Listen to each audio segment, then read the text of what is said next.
Como disse aí o juiz Sérgio Moro, o ex-presidente Lula foi condenado por corrupção passiva e lavagem de dinheiro no caso do triplex do Guarujá, mas Lula tem repetido que é inocente. Na sentença do juiz Sérgio Moro, considerou que a OAS pagou mais de 2 milhões de reais em propina ao ex-presidente por meio da reserva e reforma do imóvel. O juiz escreveu que levou em conta documentos, perícias, notas fiscais da reforma, quebras de sigilo fiscal e bancário, depoimentos de testemunhas e réus. A condenação foi mantida em segunda instância e a pena aumentada. As investigações do triplex do Guarujá começaram no Ministério Público Estadual de São Paulo. Em março de 2016, os promotores denunciaram o ex-presidente à Justiça. A juíza responsável pelo caso enviou a investigação para o juiz Sérgio Moro, da Lava Jato de Curitiba, por considerar que os crimes tinham ligação com o esquema de corrupção na Petrobras. O caso chegou a Moro em junho do mesmo ano. Em 2009, a OAS Empreendimentos assumiu a obra, começada pela Bancop, cooperativa habitacional dos bancários, que enfrentou problemas financeiros. O condomínio foi entregue em 2014. No Paraná, os procuradores da Lava Jato denunciaram o ex-presidente no caso do triplex em setembro de 2016.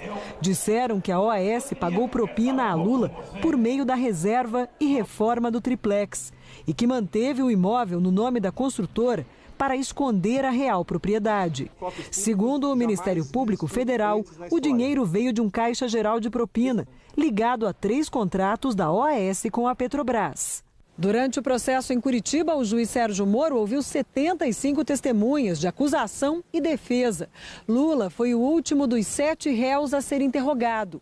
O ex-presidente disse que visitou o apartamento, mas que não quis comprá-lo. O depoimento foi em maio do ano passado. A verdade é o seguinte, doutor Moro, eu vou repetir.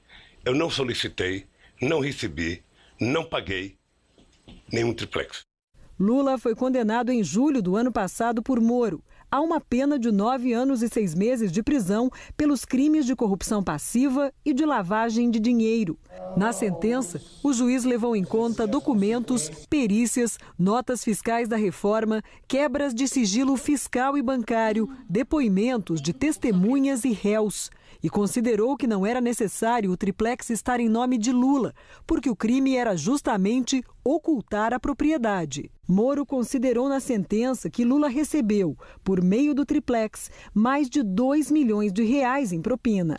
Um dos réus, o ex-presidente da OAS, Léo Pinheiro, afirmou no interrogatório que o triplex estava reservado para Lula. O apartamento era do presidente Lula desde o dia que me passaram para estudar os empreendimentos da Bancop. Já foi me dito que era do presidente Lula e sua família, que eu não comercializasse e tratasse aquilo como uma coisa de propriedade do presidente. O Ministério Público afirma, juntou documentos que supostamente diriam isso, que esse apartamento, esse triplex, não teria sido colocado à venda jamais pela OAS. Nunca foi colocado à venda pela OAS. Desde lá de 2009. Desde 2009. Eu tinha orientação para não colocar a venda que pertenceria à família do presidente. Essas fotos mostram Lula e Léo Pinheiro numa visita ao triplex. As fotos também estão no processo. Ao finalizar a sentença, o juiz escreveu que é de todo lamentável que um ex-presidente da República seja condenado criminalmente, mas a causa disso são os crimes por ele praticados e a culpa não é da regular aplicação da lei. Prevalece, enfim, o ditado: não importa o dinheiro da compra e reforma do triplex, não veio da Petrobras, que Lula não pediu qualquer vantagem indevida em razão do cargo de presidente e que o juiz Sérgio Moro negou a produção de provas, não seguiu a denúncia e se baseou no depoimento de Léo Pinheiro, que tenta acordo de delação premiada. O recurso foi julgado no dia 24 de janeiro deste ano pelo tribunal, numa sessão que durou mais de 8 horas. O relator, desembargador João Gebran Neto, e os desembargadores Vitor Laus e Leandro Paulsen consideraram que houve pagamento de propina e que existem provas. Para além da prova material, até aqui referida, a prova oral indicando que o apartamento 174, posteriormente modificado para 164A, estava reservado ao ex-presidente. E mais, a prova indica que os recursos necessários para o pagamento da diferença entre aquilo que inicialmente foi adimplido pelo apelante e por sua esposa, agregado com as reformas, foram arcados pela OAS. O tribunal aumentou a punição para 12 anos e 1 mês e determinou o cumprimento da pena inicialmente em regime fechado. A defesa do ex-presidente anunciou que entraria com recurso.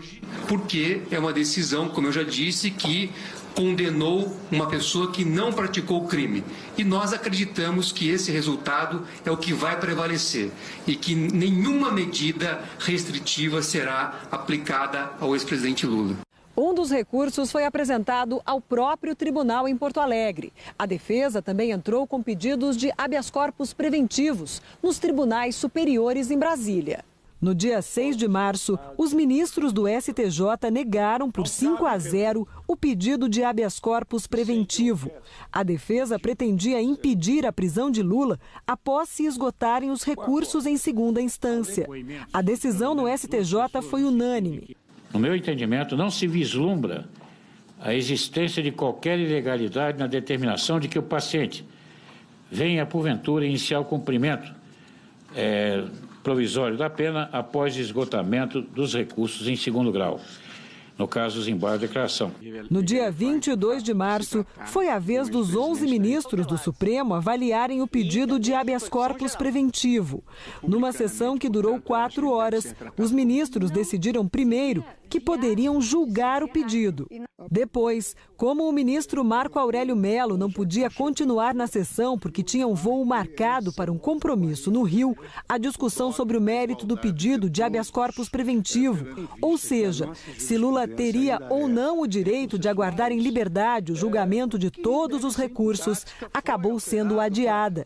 Em seguida, por 6-5, os ministros decidiram atender a um pedido da defesa e conceder ao ex-presidente Lula um salvo-conduto, impedindo que ele fosse preso antes do fim do julgamento, marcado para o dia 4 de abril. Deferida a liminar para que até o julgamento deste habeas corpus, que será na sessão do dia 4, na primeira hora, portanto, será o primeiro processo a ser apregoado para continuidade de julgamento.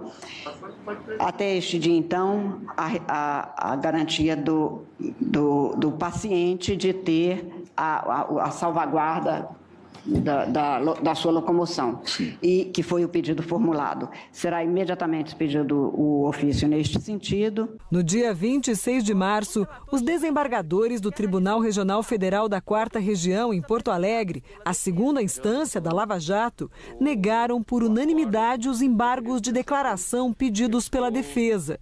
Fizeram apenas uma correção técnica no texto. Desse modo, no processo trazido em mesa pelo desembargador Gebran sobre o número 2, a turma decidiu a unanimidade nos termos do voto do relator, conhecendo em parte dos embargos e, nesta parte, dando parcial provimento, sem, contudo, que haja qualquer efeito modificativo. Na quarta-feira, o Supremo Tribunal Federal em Brasília retomou o julgamento. A sessão durou quase 11 horas e a maioria dos ministros, por 6-5, negou a concessão do habeas corpus a Lula. Com a decisão, caiu o último impedimento para a execução da pena do ex-presidente. No mérito, por votação majoritária, o Supremo Tribunal denegou a ordem nos termos do voto do relator, vencidos os ministros Gilmar Mendes e Dias Toffoli, numa parte menor, e os ministros Ricardo Lewandowski, Marco Aurélio e Celso de Mello, que concediam a ordem. Essa é a proclamação do resultado.